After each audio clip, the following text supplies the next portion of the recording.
Hello and welcome to today's Shorts Roundtable. I'm Paul Sloop, the Short Films Programming Manager for the Cleveland International Film Festival, better known around the festival as the Shorts Guy.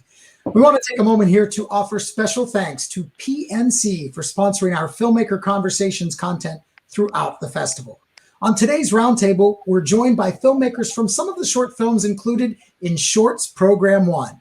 With that in mind, allow me to welcome all our special guests. Thank you all so much for joining us. I'd like to ask each of you to take turns introducing yourself, your film, and let us know where you're calling in from today. Let's start with you, Stefan. Okay, hello. My name is Stefan Langthaler. I'm from Vienna, Austria, and I'm the writer and director of Fabio. And my English isn't very good, so please apologize. It costs me about 50% of my IQ, but I will try. Raika and Sam? Hello, I'm Raika Zatapchi. I'm Sam Davis. And we're co-writers and co-directors of the narrative short film, Are You Still There? And we are in Los Angeles, California. And you, Judd? Hey, what's up, everybody? My name's Judd Nichols. I'm actually a full-time public defender. This is not my shorts interview outfit, but here we are. I'm the director and cinematographer for Ignited States. I'm calling in from Minneapolis, Minnesota, which is where most of the film takes place. Well, thank you all for taking the time to join us for today's conversation. And to get us started, what I'd ask each of you to do is let us know what was the inspiration for making the film or how you came to be involved in the film. And this time, let's start with you, Judd. Oh, yeah, that's a great question. The inspiration was pretty organic. As most of you know, there was some pretty serious events that took place surrounding the death of George Floyd. And I did not have a plan for making a film about it, but I was in such close proximity that I just took my camera and started filming. And my interest in what was taking place just grew every day. And frankly, sometimes I was trying to take a break and something would happen next. So it was really an organic inspiration where each day and each event led to more and more filming. And by the end, I just couldn't believe what I had seen, and trying to process all of it was part of the editing process. And I don't know. It was almost like a calling that happened in my backyard. How about you, Sam and Raika? I think you should take that one. Well, you were the one that kind of leaned into it, the memory. Yeah, the film is based on a personal experience that I had when I was in college. Should I go into more detail? Personal experience that I had right after my dad passed away when I was in college. I was 21, and I remember my car broke down on the side of the road, and I pulled over. I was actually on the side of the freeway, and I pulled over, and it had kind of been several months since my dad had passed away, and I had really sort of put aside my grief and my emotions just to kind of get through the day and to get through school and filmmaking. And I remember I pulled out my phone just out of instinct to call my dad, because he kind of was the one who would always take care of our car problems. And that kind of was a moment that that really inspired our film, because it was in that moment when everything kind of boiled to the surface. Months of sort of suppressed grief. Yeah, we love the idea of telling a story about something that seemed really small on the surface, a girl whose car battery dies, and then kind of slowly peeling back the layers to reveal the underlying circumstances, which were inspired by Raika's personal experience. It was very well done. Stefan? Yeah. I don't know why, but I was always fascinated in age and in elderly people. I always loved to talk to elderly people, to listen to them, to look into their experienced eyes. And one day I had a nightmare where I saw myself as an old man. And this old man, me, realized that he never had the chance to follow his sexual his oh, sorry, how can I say, he was gay, but he never could live as a gay man, so it was a very sad old man. And after this nightmare, I realized that I would have to change something in my life. I would have to come out to not become this old man in real life. And that was the intention, to put these feelings and into the story, and maybe to help someone else to change their lives. Yes. It's an incredible film that had a huge impact. Our programming team spent a lot of time talking about your film and how much it affected everyone. Very well done, and a great performance by your lead actor as the protagonist. It was fantastic. I'd like to ask each of you to take a moment, if you could, to consider this. If there was just one thing you'd want our audience to know about the making of your film, or one story you'd share about something that happened during the making of your film, what would that be? Let's start with Rika and Sam. Yeah, sure. We, since the story is based on Rika's personal experience, and Rika is Iranian, we originally wrote the script in Farsi, and we set out to cast an Iranian actress, and we got one random submission from an actress who didn't speak Farsi, even though we were explicitly wanted Farsi-speaking Iranian American actresses. And she reached out and just said, "Hey, I don't speak Farsi, but I speak Arabic. I'd love to submit." And we both kind of were like, "It's not going to work, but if you really want to submit, go ahead." And we watched her self-tape, and we couldn't understand anything she said, but we were both just blown away. We were like moved to tears by just how real she was, and how honest it seemed. And we kind of talked about it, and it took a while for Rika to come around, I think, because she had to kind of separate herself from the film, but we kind of came to the conclusion that it's a human story, it's a universal story, and we should go with the person who understands the character on the deepest level. And so we rewrote the script in Arabic, and we brought on a producer who is Lebanese, like the actress, and then we set out to find recast the mother role to match, obviously. Yeah, that wasn't easy to do, not at all. But I think that taught us a lot. Yeah, I think it taught us a lot about just being,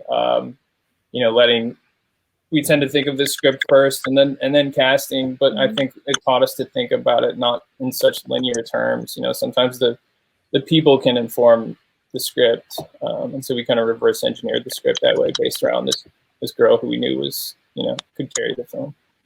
That's a great story. Cool. Stefan? Yeah, I thought after writing the script that it would be very easy to find a main actor, an old actor, because there are so few good roles for elderly people, elderly actors.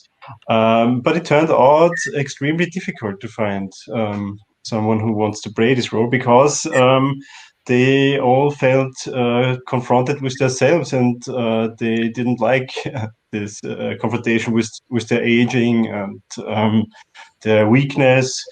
So I met about 10 different actors, talked with them about the role, and everyone, in the end said that they wouldn't play this role. So we had to change the shooting dates for weeks and months. And finally, I found Günther Toller, who was the first one in Austria, the first celebrity in Austria who came out as gay. And he didn't work as an actor, but he was a TV host, a very famous one. And but he learned to act, and he understand the script and the role, and he turned out to be the best one for this film. Yeah. Great. That's... How about you, Judd? Just want to say, Stefan, your English is great, and also you sound a little bit like Werner Herzog. I don't know if anyone has told you that. Ignited States is kind of like a verite documentary film. I don't know if I made that clear before, but some people were surprised that I was the only shooter, and part of my success was that I'd gotten into one wheeling, which is like an electric skateboard. And so I was able to fly around the city using that. And part of the reason I got so much coverage is because I had a really minimal setup. And actually, someone sent me a video of it was Rachel Maddow, and there was footage from Minneapolis, and you could see me one wheeling by with my camera. So the joke was that my filmmaking secret was out. Gotcha. All right. Finally, for each of you, I'm going to do like a two-parter here. I'd like to know what's up next for you. But in the process of doing that, I have to reveal, for those of you who don't already know, we had the pleasure of world premiering a couple years ago, Rika Zatopsy and Sam's film, Period, End of Sentence, which won our Oscar qualifying award for Best Short Documentary. And then it went on to win the Oscar that year. So in the process of answering what might be coming up next for you guys, we'd love to hear what it was like to take home the Oscar as well. So we'll start with you and allow you to tell us what's up next, what that was like, and then go around. But if each of you can share with us what's up next, what projects do you have in your future? Rika and Sam. Well, I think basically after the Oscars, we got really sucked into documentary for a few years, and so we're still working on documentaries and also a lot of branded entertainment, working kind of in the advertising industry. But in addition to that, we're really kind of itching to get back into doing more fiction work, and doing Are You Still There really kind of got us back into it, and we realized like how much we had learned and grown as grew as filmmakers after spending several years doing documentary work, and how much that was starting to inform kind of our fiction work. So we're doing more fiction projects. I have a short coming up that I'm doing next, and developing the feature. Yeah, I think we're both kind of. I mean, we love shorts, we love documentaries, but I think we're both kind of starting to gravitate more toward our first love of narrative filmmaking, and also looking ahead at features. So we're excited to both be developing some feature length projects. And the Oscar, do you want? You what was it like? I don't know. It just like it doesn't feel like our life. It feels like a distant memory. It felt like an out of body experience. The whole time, I think we were just kind of like wondering what we were doing there. It felt like we were on the outside looking in, even though we were very much on the inside. And I think so much of that has to do with the fact that, like, you know, we're young, and we were even younger then, and kind of just really starting out, and just really grateful for everything that was kind of happening for us in our careers, and most importantly, like the impact that the film was having on people all over the world. So grateful for that experience. And I think now we sort of, you know, there's a period of time where like you're dealing with a lot of the pressure that an Oscar brings, still being young and kind of still developing yourselves as filmmakers. So I think, you know, that's where we really love to lean into shorts, because it's just an incredible way to express yourself as a filmmaker, find your voice, and experiment really with the types of projects that you want to do or are inspired to do. Well, we were all celebrating with you when you took home the Oscar in Cleveland. So you guys were the first. You made it happen for us. Thanks for being back with us with a couple more films this year. Thank you. Judd, wondering what's up next with you. And I guess I'd throw in too, you know, you're in the midst of things that are still happening there. So what's it like? That's exactly right. So what I'm doing next is I'm still following the plot. Ignited States, as it is now, is a self-contained, you know, story. But what's gone on in Minneapolis, I think, is reverberated across the country. The trial of Derek Chauvin is taking place 4 blocks from my house now. So I'm continuing to cover that. It's really not a legal drama, though nonfiction. It really is about something I think deeper and a momentum. So I'm continuing to follow it. I mean, I always have my hands in different stuff too. I wrote a short comedy, a short dark comedy last weekend. I think I'm going to try and film that with some friends. And then I have people that want to film random stuff all the time. So I'm lucky because I have a career as a public defender, but then I love filmmaking as a passion and a second career. And maybe once I get that pension, I'll be able to be in LA with these two and keep doing stuff like that. We look forward to seeing what you do next, John. Stefan, what's up next for you? I already wrote 2 new short film scripts, which we will make this year. We plan to do. One is for another director of this year's program, Martin Winter, who made Day Release, a very great film. And the other one I will direct myself. And this time the 2 stories are comedies, not that sad like Fabio is.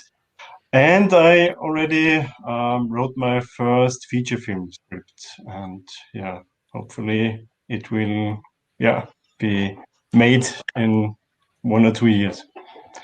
Yes. Well, we'll look forward to seeing what you have next as well. On behalf of everyone here at the festival, allow me to thank you all so much for taking the time to join us here today for the conversation. Really appreciate it. In addition, we have to thank you, the audience, for joining us for today's Shorts Conversation and Roundtable. We wouldn't be here without your ongoing support to bring film home. We hope you'll consider supporting our challenge match again this year, presented by Cuyahoga Arts and Culture, to support the future of our festival. Our goal is to reach $145,000 this year, and we are so grateful in advance for any amount you're able to contribute. To make a donation or to purchase tickets or check out our full schedule of filmmaker conversations, please visit clevelandfilm.org. With that, please stay safe, stay healthy, and we'll look forward to seeing you back here again very soon.